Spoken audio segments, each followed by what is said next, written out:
बीड संतोष देशमुख हत्या प्रकरणाच्या सखोल तपासासाठी एसआयटी आणि सीआयडीची स्थापना करण्यात आली आहे। या प्रकरणातील राजकीय कनेक्शन समोर येण्याची शक्यता आता वर्तवली जाते। मात्र विरोधकांनी आता एसआयटीवरच गंभीर सवाल केलेले आहेत। एसआयटी मधील अधिकारी आणि आरोपींचे खास संबंध असल्याचा दावा विरोधकांनी केला।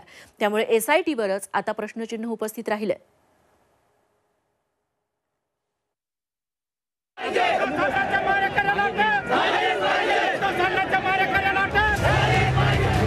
संतोष देशमुख हत्या प्रकरणात वाल्मिक कराडसह 3 आरोपींच्या मुसक्या आवळल्यात। या प्रकरणाच्या निष्पक्ष चौकशीसाठी एसआयटी स्थापन करण्यात आली।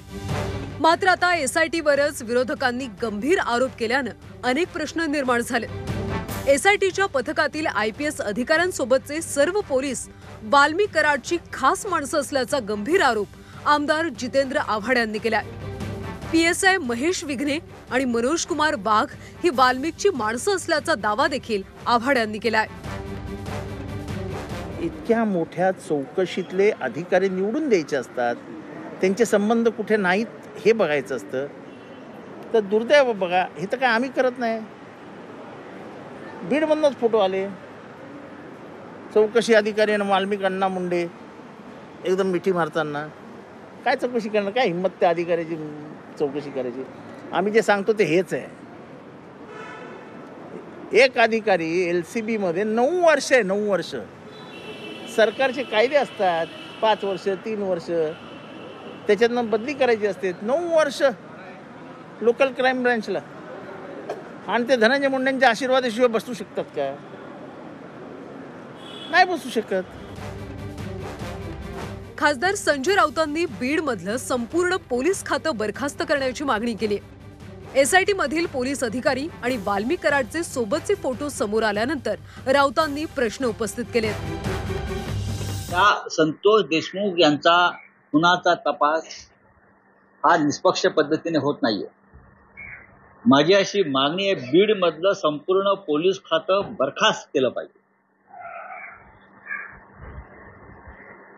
डीवायएसपी असतील, केज परळीचे पोलीस प्रमुख असतील, संपूर्ण पोलीस खातं ज्यांच्या नेमणुका या वाल्मिकी कराड आणि धनंजय मुंडे यांच्या सूचनेवरून झालेल्या आहेत, हे संपूर्ण पोलीस खातं त्या भागातलं पोलीस स्टेशन सगळे बरखास्त करून तिथे नव्यानं नेमणुका व्हायला पाहिजेत आणि त्यानंतर हा तपास व्हायला पाहिजे। सामाजिक कार्यकर्त्या अंजली दमानिया संतोष देशमुख प्रकरणात सातत्यानं आक्रमक भूमिका मांडतायत। एसआयटी आणि सीआयडी तपासावर मात्र दमानिया यांनी नाराजी व्यक्त केली आहे। तपासासाठी बाहेरून माणसं आणण्याची मागणी देखील त्यांनी केली आहे।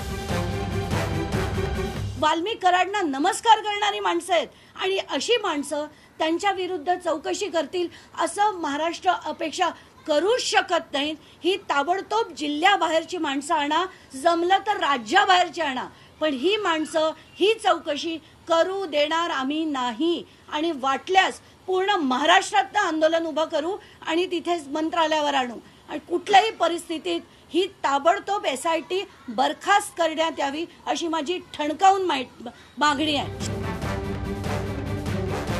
राष्ट्रवादी काँग्रेसचे प्रवक्ते सूरज चव्हाण यांनी सावध प्रतिक्रिया दिली। आरोपींच्या जवळच्या अधिकाऱ्यांना तात्काळ हटवले पाहिजे असं चव्हाण यांनी म्हटलंय। एखादी व्यक्ती आरोपीच्या जवळचा असेल तर त्यांना तात्काळ त्या चौकशीतून दूर केलं पाहिजे, ही आमची मागणी आहे।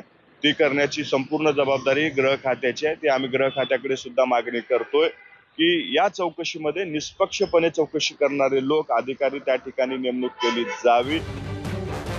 संतोष देशमुख हत्या प्रकरणाच्या चौकशीसाठी एसआयटी आणि सीआयडीचं गठन करण्यात आलं।